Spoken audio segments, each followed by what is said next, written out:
ഇങ്ങനെ വല്ലപ്പോഴും വല്ല ക്ലിപ്പ് മറ്റേ ഫേസ്ബുക്കിലൊക്കെ വൈറലായി വരുമല്ലോ, തുപ്പി തൂറി തുമ്മി എന്നൊക്കെ പറഞ്ഞു. കഴിഞ്ഞ പ്രാവശ്യം ഒരുത്തി തുപ്പുവാന്ന്, ഇപ്പോൾ ഒരുത്തി തുമ്മി.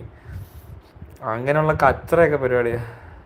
ഫഹദ് ഫിലിം കൊള്ളാം കേട്ടോ, സൂപ്പർ, ആവേശം ഒരു രക്ഷയില്ല, പൊളിപ്പടം. കണ്ടവർക്ക് എത്ര ആൾക്കാർക്ക് ഇഷ്ടപ്പെടുന്നുണ്ട്. പിന്നെ ചില കുലസ്ത്രീകൾക്ക് ഇഷ്ടപ്പെട്ടില്ലെന്ന് പറയുന്നത് ഇത് കണ്ട് ഞാൻ റിവ്യൂസ്. അവർ പറയുന്നത് ഇങ്ങനെയൊന്നും ചെയ്യാൻ പാടില്ല എന്ന്. ഫഹദ് ഫാസിലിനെ വേറെ രീതിയിലാണ് അവർ വിചാരിച്ചിരുന്നത്, ഇത് ഭയങ്കര അലമ്പായി പോയെന്ന്. പക്ഷെ ശരിക്കും പറഞ്ഞാൽ പടം പൊളിയാ. ഫഹദ് ഫിലിം എങ്ങനെ ഉണ്ടെന്ന് ഞാൻ ഈ വർഷം കണ്ടതിനകത്ത് ഈ 4 പടം, ഒന്ന് അഞ്ചക്കള്ളക്കോക്ക നല്ല പടമാണ്, അതിപ്പോൾ ഇതിനകത്തുണ്ട്, ആമസോണിൽ ഓടുന്നുണ്ട്.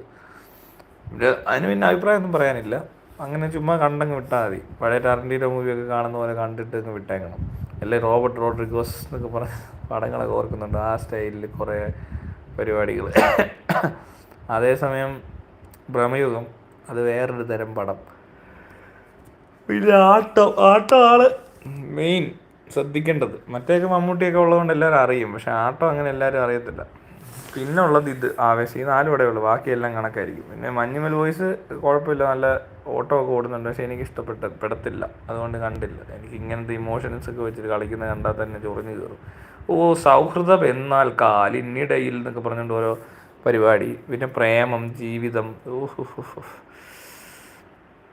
സ്നേഹം, ഇതൊക്കെ കാണുമ്പോൾ അങ്ങ് തൊലിഞ്ഞു വരും. അതുകൊണ്ട് അതൊന്നും കാണാൻ അധികം നിൽക്കത്തില്ല. കുറച്ചൊക്കെ എന്നാൽ പോലും ഈ ലവ് സ്റ്റോറിയൊക്കെ കാണുമ്പോൾ വേണ്ട പുച്ഛമാണ് അതിനോടൊക്കെ.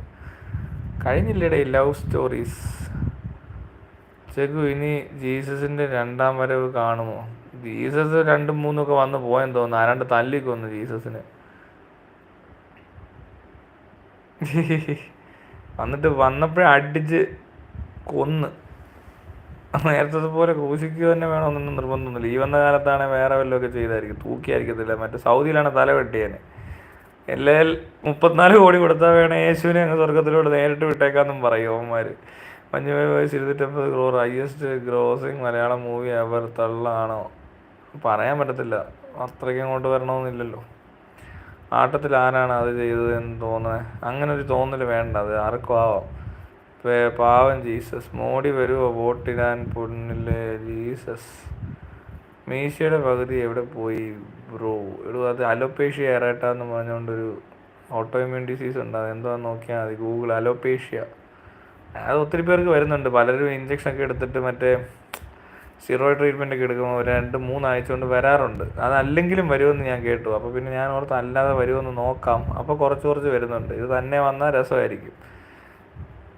അതത്ര വലിയ സംഭവമൊന്നും അല്ല, മനസ്സിലായി. ഇപ്പോൾ വയറ്റിലേക്കോ പോലെ ഈ വെള്ള ആകത്തില്ല സ്കിന്നൊക്കെ, വെള്ളപ്പാണ്ടെന്നൊക്കെ പറഞ്ഞ് പണ്ട് പറയുന്നത്, അതും വലിയ ദോഷമൊന്നുമില്ല. അത് ഒത്തിരി ഫുള്ളങ്ങ് വെളുത്ത് കഴിഞ്ഞാൽ പിന്നെ കുറച്ച് എന്താ പറയണ്ടേ പ്രശ്നങ്ങളുണ്ടാവും എന്നുള്ളതല്ലാതെ, കുറച്ചൊക്കെ ഉള്ളെങ്കിൽ വലിയ കാര്യമല്ല.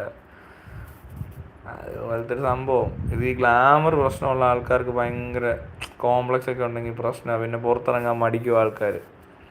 ഇവിടുന്ന് മുടി പോയി, അവിടുന്ന് താടി പോയി, മുടിയൊക്കെ പോവും. അപ്പോൾ അതൊക്കെ പോകുന്ന സമയത്ത് പോട്ടെന്ന് വെച്ച് ഞാൻ വെയിറ്റ് ചെയ്തിരിക്കുക, വെയിറ്റിംഗ്. ബ്രോക്ക് പ്രൊഫഷണലായി മൂവി റിവ്യൂ ചെയ്തൂടെ? കോക്കിനെ പോലെ മെയിൻ സ്ട്രീമിൽ ഹൈപ്പ് ആകും. അങ്ങനെ മൂവി എന്ന് പറഞ്ഞുകൊണ്ടങ്ങ് ഇരിക്കുക. ഞാൻ അധികം സിനിമ കാണത്തില്ലടോ. പിന്നെ ഈ ന്യൂസൊക്കെ വരുമ്പോൾ ഓരോന്ന് പറയുന്നതേ ഉള്ളൂ. ഞാൻ ഈ സിനിമയൊന്നും അധികം കാണത്തേ ഇല്ലയെന്ന്. ഈ കഴിഞ്ഞിടയ്ക്കാണ് കുറച്ചെങ്കിലും കണ്ട. അത് ഈ പറഞ്ഞ ഭ്രമയുഗം വന്നതുകൊണ്ട് ആവേശവും അങ്ങനെ പല പടങ്ങളും കഴിഞ്ഞ വർഷവും കണ്ടിട്ടുണ്ട്, സിനിമയൊക്കെ കാണുന്നുണ്ട്. പക്ഷേ അധികം എല്ലാ പടവും പോയി ഈ തീട്ടപ്പടമൊക്കെ എങ്ങനെ കാണും?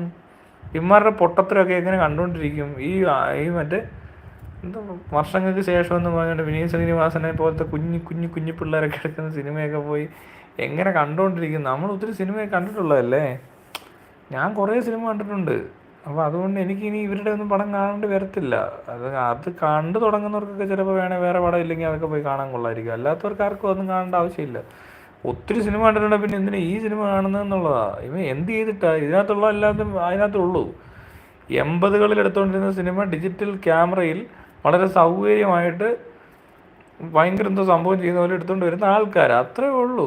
അല്ലാതെ വേറെ ഒന്നും അവരുടെ പടത്തിലില്ല. പ്ലെയിനായിട്ടൊരു പൊട്ട സ്റ്റോറി കാണും, പിന്നെ കുറച്ച് അളിഞ്ഞ പാട്ടും കുറേ പ്രേമവും കുറേ ഇവനൊക്കെ കണ്ട ക്യാമ്പസ്, ഒരു ക്യാമ്പസ്, അവിടുത്തെ അളിഞ്ഞ വികാരങ്ങളും ഒക്കെ ആയിട്ട് വരുന്ന കുറേ ഊളകളാണ് ഈ ടീം. അവന്മാർക്ക് അതിൽ കൂടുതൽ അപ്പുറത്തോട്ടൊന്നും ചെയ്യാൻ പറ്റത്തില്ല.